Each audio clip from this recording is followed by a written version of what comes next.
సార్వత్రిక ఎన్నికలకు ఈసారి ముందే గెలుపు గుర్రాలను ప్రకటిస్తానన్న తెలుగుదేశం అధినేత చంద్రబాబు పార్టీల విభేదాలను కొలికి తెస్తున్నారు. కడప జిల్లా నుంచే అంతర్గత కుమ్ములాటలకు తెరదించే ప్రయత్నాలు ప్రారంభించారు. సీటు కోసం పంతం పట్టిన నాయకులకు ఓ స్పష్టత ఇస్తున్నారు. ప్రతిపక్ష నేత జగన్ సొంత జిల్లా కడపలో ఈసారి మెజారిటీ స్థానాలు కైవసం చేసుకోవాలని పట్టుదలగా ఉన్నారు తెలుగుదేశం అధినేత చంద్రబాబు. ఎన్నికలు సమీపిస్తున్న వేళ అంతర్గత విభేదాలకు ఇక ఫుల్ స్టాప్ పెట్టాలని నిర్ణయించుకున్నారు. ప్రధానంగా జమ్మలమడుగు రేసులో ఢీ అంటే ఢీ అంటున్నారు మంత్రి ఆదినారాయణ రెడ్డి, ఎమ్మెల్సీ రామసుబ్బారెడ్డి. ఇప్పటికే పలుమార్లు కుటుంబ సభ్యులను వెంటబెట్టుకుని చంద్రబాబును కూడా కలిశారు. ఎవరికి వారు ఎమ్మెల్యే టికెట్ తనకంటే తనకేనని పంతం పట్టారు.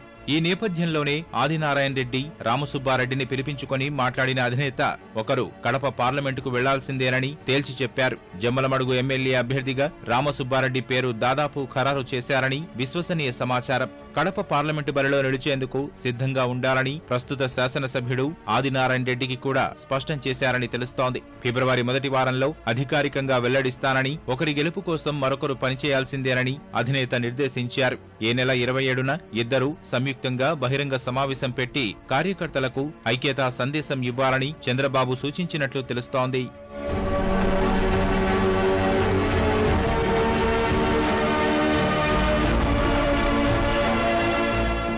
ఇక రాయచోటిలోనూ తెలుగు తమ్ముళ్లు పోటీ పడుతున్నారు. మాజీ ఎమ్మెల్యే రమేష్ కుమార్ రెడ్డి, మరో నేత సుగువాసి ప్రసాద్ బాబు టికెట్ కోసం ప్రయత్నిస్తున్నారు. ప్రసాద్ బాబు ఆయన తండ్రి పాలకొండ్రాయుడుతో కలిసి నారా లోకేష్ ను కలిశారు. ఈ ఇద్దరిని అమరావతికి పిలిపించిన చంద్రబాబు ఎవరికి టికెట్ ఇచ్చినా కలిసి పనిచేయాలని చెప్పినట్లు సమాచారం. మైదుకూరు నియోజకవర్గం పైన బాబు దృష్టి సారించారు.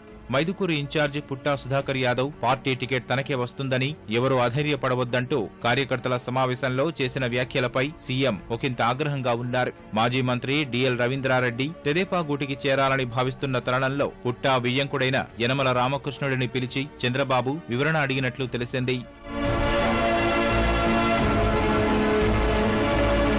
ప్రొద్దుటూరు టికెట్ కోసం మాజీ ఎమ్మెల్యేలు వరదరాజులరెడ్డి, లింగారెడ్డి కూడా ఏమాత్రం తగ్గడం లేదు. వారి విభేదంతో పార్టీకి నష్టమని భావిస్తున్న తెదేపా అధినాయకత్వం కొత్త వ్యక్తిని బరిలో దింపాలని యోచిస్తోంది.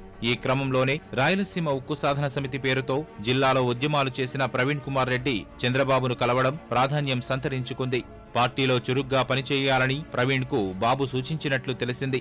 ఇక రాజంపేట ఎమ్మెల్యే మేడా మల్లికార్జునరెడ్డి జగన్ పంచన చేరడంతో అక్కడ రెడ్ బస్ సహ వ్యవస్థాపక సభ్యుడు చరణ్ రాజు పేరును పరిశీలిస్తున్నారు.